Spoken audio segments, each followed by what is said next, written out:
You know, there's something rather curious about spiritual awakening that nobody tells you.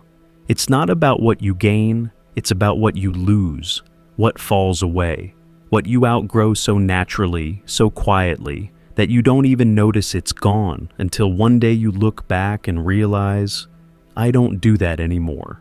And the things you outgrow, they're not what you'd expect. They're not the obvious vices or bad habits. They're subtler than that, more fundamental, things that most people consider normal, necessary, even virtuous. Things you never imagined you could live without. Carl Jung understood this process better than almost anyone. He called it individuation, the gradual, often invisible process of becoming psychologically whole. And he observed something remarkable. As people individuated, they naturally dropped things, behaviors, needs, beliefs that once seemed essential just fell away. Not through effort or discipline, but naturally, organically, almost imperceptibly, like leaves falling from a tree in autumn. They simply release when their time is done, when they no longer serve the growth that's happening. And if you're wondering whether you're actually awakening, keep watching, because if you've outgrown these things, you're further along than you realize. There are specific things that awaken people outgrow, not through trying, but through becoming. Things that drop away so naturally you barely notice they're gone. And recognizing what you've outgrown tells you more about where you actually are than any spiritual experience ever could. Let's start with the first thing that falls away. The need for external validation. The need for others to approve of you, agree with you, see you as good or right or successful. Before awakening, this need is like oxygen. You need people to validate your choices, confirm your worth. Their validation tells you you're okay. Without it, you're lost, uncertain. Your entire sense of self depends on their reflections. But something shifts as consciousness develops. The need for external validation just dissolves. Not because you're trying to be independent, but because something inside has become so solid that external opinions stop mattering. They might still register, but they don't penetrate anymore. Don't shake you. Don't change anything fundamental. Now, here's what most people miss about this shift. And understanding this is crucial. Jung talked about developing the self with a capital S, the deeper foundation of identity that's independent of external feedback. Before this develops, your sense of self is entirely dependent on mirrors, on other people reflecting back that you're acceptable, valuable, worthy. But as the self develops, you stop needing the mirrors. You've found an internal ground that doesn't require external confirmation. You know who you are, independent of what anyone thinks. And that knowing makes external validation irrelevant. This happens so gradually you don't notice. One day someone criticizes you, and you realize that didn't land, it didn't hurt. The need for their approval has simply evaporated, and you barely noticed it leaving. Which brings us to the second thing, and once you recognize this pattern, you'll see how naturally one outgrowing leads to the next. The need to explain yourself, to justify your choices, defend your decisions, make others understand why you're doing what you're doing. Before awakening, there's this constant explaining, making sure people understand your reasons, needing them to agree that your choice makes sense. But awakened people just stop explaining, not because they're being secretive, but because they've realized most people aren't actually asking to understand. They're asking you to justify yourself so they can judge whether you meet their standards. And that whole game is exhausting and ultimately pointless. So they stop playing.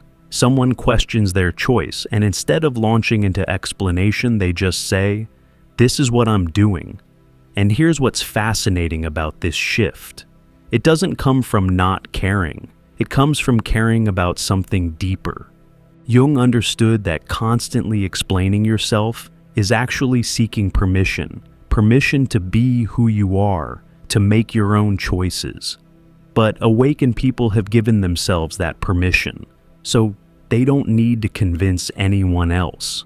The choice is made. Whether others understand is irrelevant. This happens so quietly. You're in a conversation where the old pattern would have been to explain, and you notice, I'm not doing that. The need to bridge the gap through explanation has disappeared, and it disappeared so naturally you barely noticed when it left. Now here's where it gets really interesting, because this next thing is what most people never see coming. The need for spiritual identity itself. The need to identify as spiritual, awakened, conscious, evolved. Before awakening, spirituality is often an identity. You're a spiritual person. You're on a spiritual path. This identity is important. It tells you who you are. It gives you community. It makes you feel special. But awakened people quietly drop this identity. They don't identify as spiritual anymore. Don't call themselves awakened. Not because they've regressed, but because they've moved beyond needing spirituality as an identity. They've integrated what spirituality was pointing to, so they don't need to perform it anymore. This is what Jung meant by individuation, becoming who you actually are rather than identifying with what you do.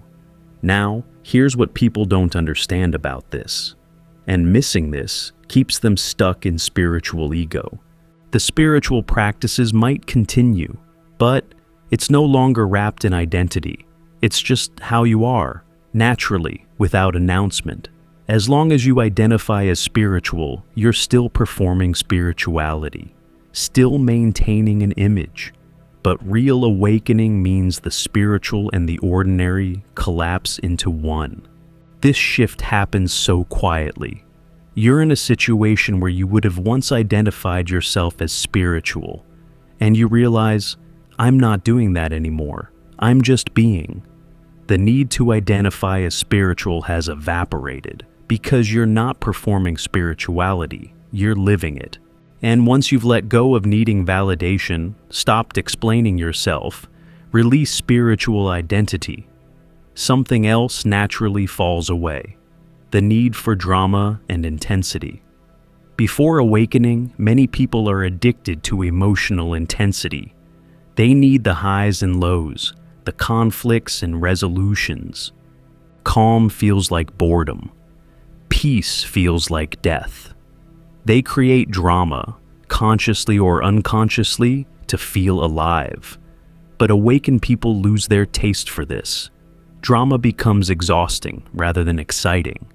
They discover that you can feel deeply alive in stillness. And if you're experiencing this shift and want guidance on what's actually happening, check out our guide, True Self-Discovery, with 24 practical reflection exercises designed to help you find your way within. Click below to get it. So, they stop participating in drama, not because they've shut down emotionally, but because they've discovered something richer than intensity. Jung talked about how unconscious people confuse intensity with aliveness. They need strong emotions, dramatic situations, constant stimulation to feel like they're living.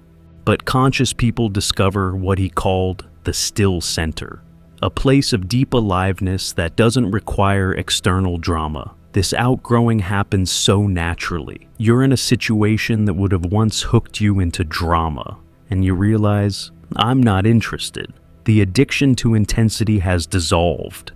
Now, here's another thing that falls away.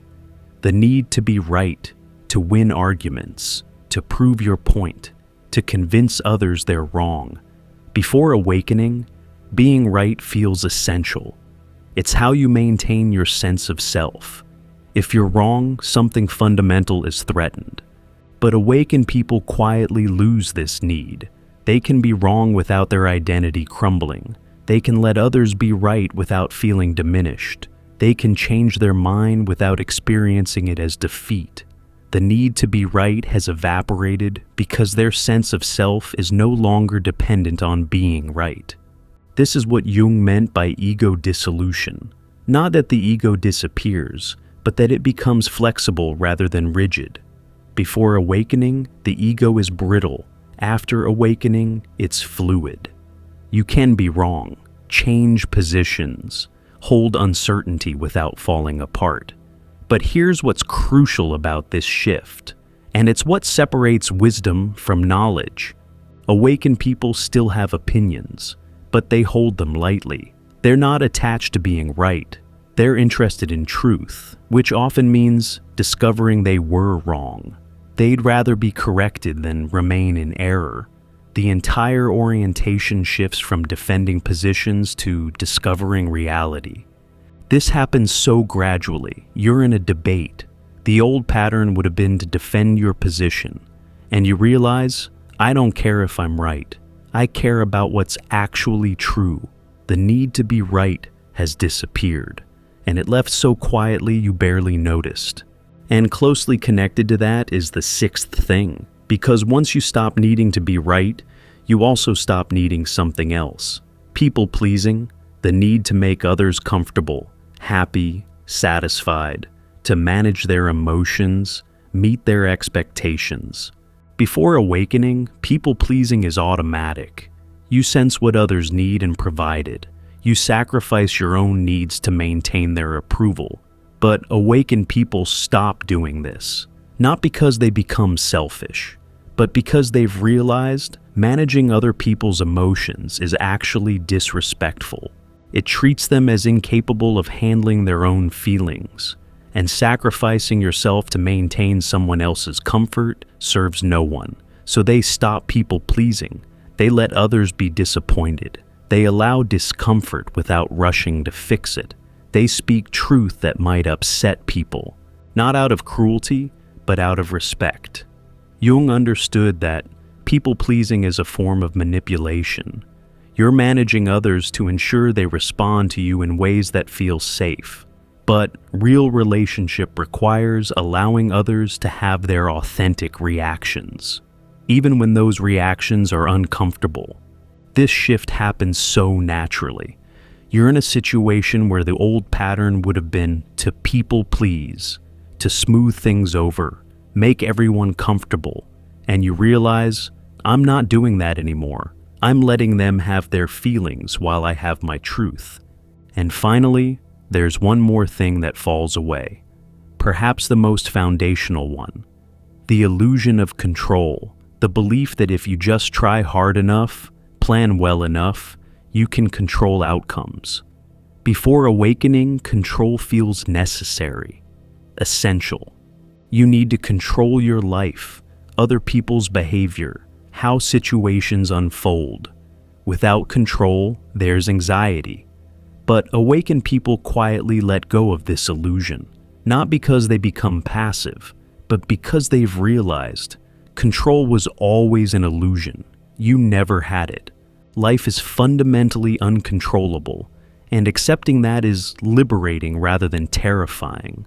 So they stop trying to control. They plan but hold plans lightly. They prefer certain outcomes but accept whatever happens. They influence what they can and accept what they can't. Now here's what separates this from resignation. And understanding this is everything. Awakened people haven't given up. They're still engaged, still active, but they've stopped confusing action with control. You can act without needing to control the outcome. This is what Jung called active acceptance, engaging completely while surrendering the need to control. This happens so gradually you barely notice. You're in a situation you would have once tried to control, and you realize, I'm participating, but not controlling. The need to control has evaporated, and it left so quietly you didn't even mark its departure. These things, the need for validation, the compulsion to explain yourself, spiritual identity, addiction to drama, the need to be right, people-pleasing, the illusion of control, they don't fall away through effort. You don't decide to stop needing validation.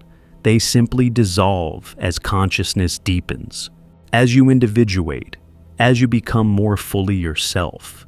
And the dissolution happens so quietly you might not notice until you look back, until you're in a situation where the old pattern would have activated, and you realize, I'm not doing that anymore. The transformation happened while you weren't looking. This is what real awakening looks like. Not dramatic breakthroughs, but quiet, gradual, almost imperceptible outgrowing. You don't transcend these patterns. You simply become someone for whom these patterns no longer make sense. If you've outgrown these things, even just some of them, you're more awakened than you realize. You don't need external validation anymore. You don't explain yourself to people who aren't really asking. You don't identify as spiritual because you've become it. You've lost your taste for drama and intensity. You don't need to be right. You've stopped managing other people's comfort.